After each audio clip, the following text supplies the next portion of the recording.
I hope you've been well. So for this sketchbook entry, I decided to do something simpler, more fun. I feel like the past entries have been focused on one particular thing or exploring a subject or a medium, like studying expressions, the limited color palettes, the gouache studies, and all of those are fun, and I usually focus these sketchbook entries on something particular because it makes it more compelling for me to use my sketchbook. I'm filling pages, and the best part, I practice even more. However, I'd like to show you that most of my time in my sketchbook, I don't have a particular theme or a subject in mind.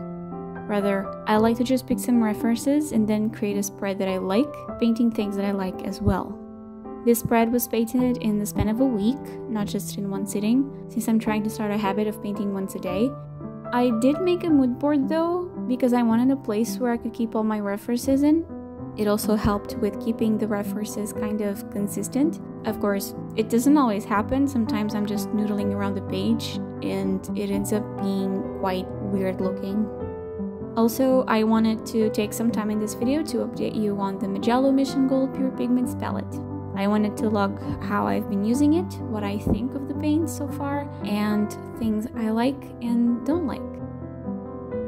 As of now, I'm still using my Stillman & Birn Beta sketchbook, which I am very close to finishing. I only have a couple more pages to fill, but I always like to go back on some sketches and paint them. Sometimes I just draw a lot of sketches in a row and then go back to select the ones I'd like to paint either with gouache or with watercolors. But if this one is ending, that means it's almost time for a sketchbook tour. I think the sketchbook might be my favorite one so far. I'm very attached to it and love many spreads here in these pages. And the best part is that it always felt like I was getting the most out of this sketchbook instead of feeling like I was wasting something expensive. So, although I'm excited about showing you the final result of this sketchbook, I am a bit sad that I'll have to put this one to rest.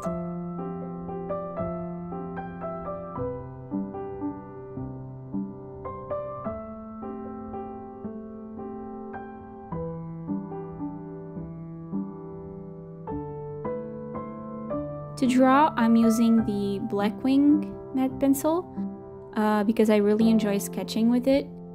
The matte pencil especially, I think it is super pleasant to draw with, and the final look is very satisfying. And besides that, I only ever used the green and the vermilion color race pencils to draw the lily pads, the lemons, and the pear.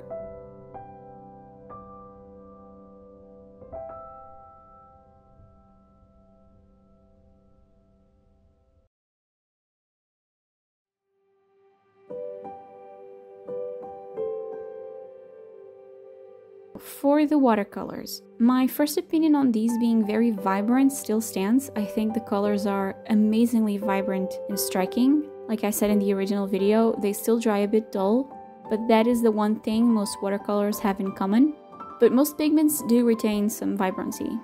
The mixes I've been able to create always end up being very clean and vibrant as well, and that derives from the paints being pure pigmented, and I like that because it avoids muddy colors and muddy mixes when painting.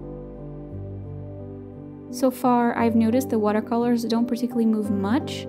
I feel like they spread faster than the White Nights paints, but are still very controllable, which is a good thing for me, but something you would need to have in mind.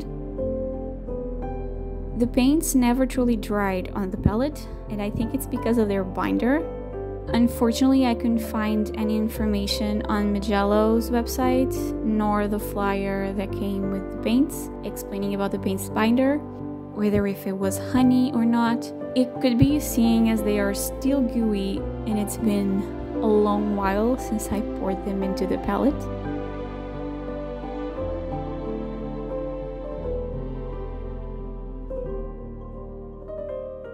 And speaking of the palette, I have to say, although I really love the large mixing areas and being able to use my bigger brushes in this palette, it can be a bit of a hindrance. The size will be bothersome if you have a limited space like I do, but most importantly because the paints are never fully dry, and bear in mind, I am using these watercolors almost every day, I can't really close the palette. I have paints on both sides of it, and because they are sometimes not dry or because they separate from the gum arabic, it means the paints would bleed into each other and just make a mess if I close the palette. Even when I think the paints are dry, I close it and the next day the paints would have dripped and just fallen out of their well. So when using it, it can be hard to find a place for the palette since it's so large, and when finished painting, I can't really close it because it might get messy. I advise when buying the palette, have this in mind in case you have very gooey paints.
When it comes to the paints themselves, something I've been really enjoying with them is their granulation. I am a sucker for pretty granulation textures, seeing how the paints separate to show its undertones and the shifts of colors. And the Mijello paints are hitting just the right spot when it comes to that because of them having one pigment only. The colors themselves have very beautiful granulation, and when you create different mixes, the colors end up sometimes separating a bit to show the different undertones. It makes the textures even more interesting, which I like a lot. Because I've been using these paints so much, I decided to make a little mixing chart of them, just like I did for the St. Petersburg White Nights paints in my other palette. I want to make this chart as quickly as possible because I intend to use the Mijello paints to make the final pieces of my new series of paintings, Slumber.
And now for some cons.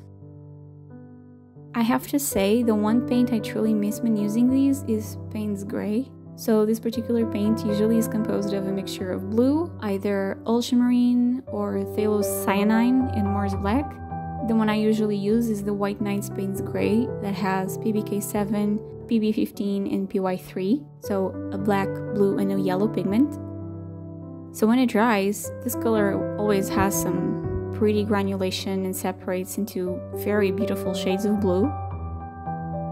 When it comes to these paints, of course, there's no Payne's Gray because it is made of more than one pigment. However, I use this color almost every single time that I paint. It is used as my black, and I use it to neutralize some of the mixes I create. I even at times use it to make some skin tones more neutral. Another paint I really miss and love to use is Indigo. Again, a paint that is composed of 3 different pigments, so the set does not have it, of course. This one I usually just use as a convenience color. I truly love it, and I think it makes the most stunning granulation as well.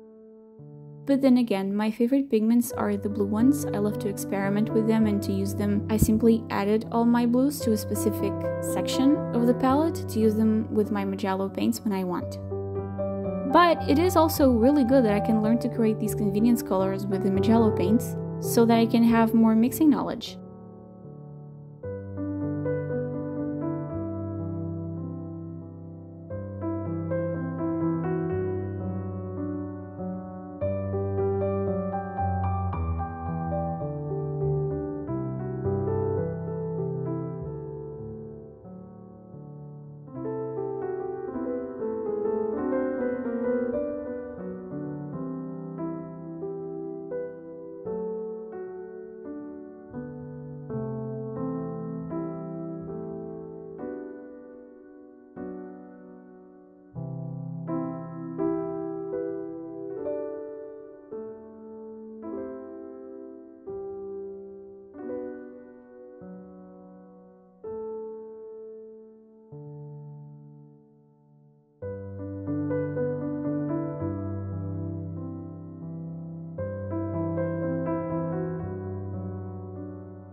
one thing that I'm noting now as a con, but that needs to be taken with a grain of salt, is Mijello paints seem to lift a little bit too well for me.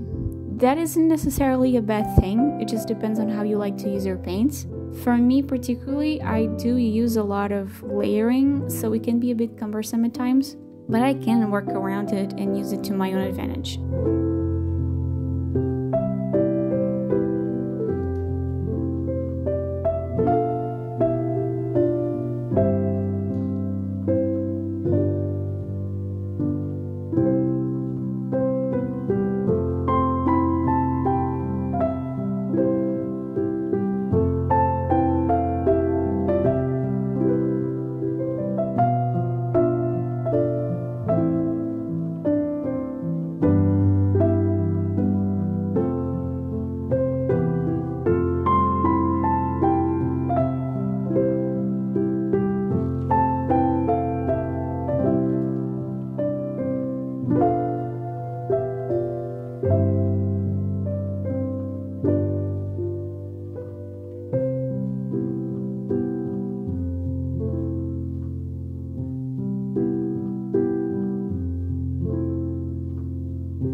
So, as my final thoughts for now, of course, is that these watercolors definitely work for me as of now and are being very much helpful when it comes to learning more about mixing colors. They are very beautiful to work with, and I really love everything I've painted with them so far. I have to point out that I truly think that these many colors is a bit too much, but I will cater the palette as I go along and update you when I make some bigger changes.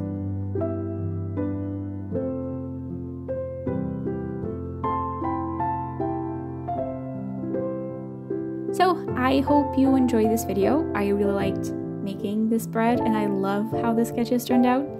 Thank you so much for watching. I hope you subscribe, like, and comment. Follow me on Instagram at LizzyArtist13.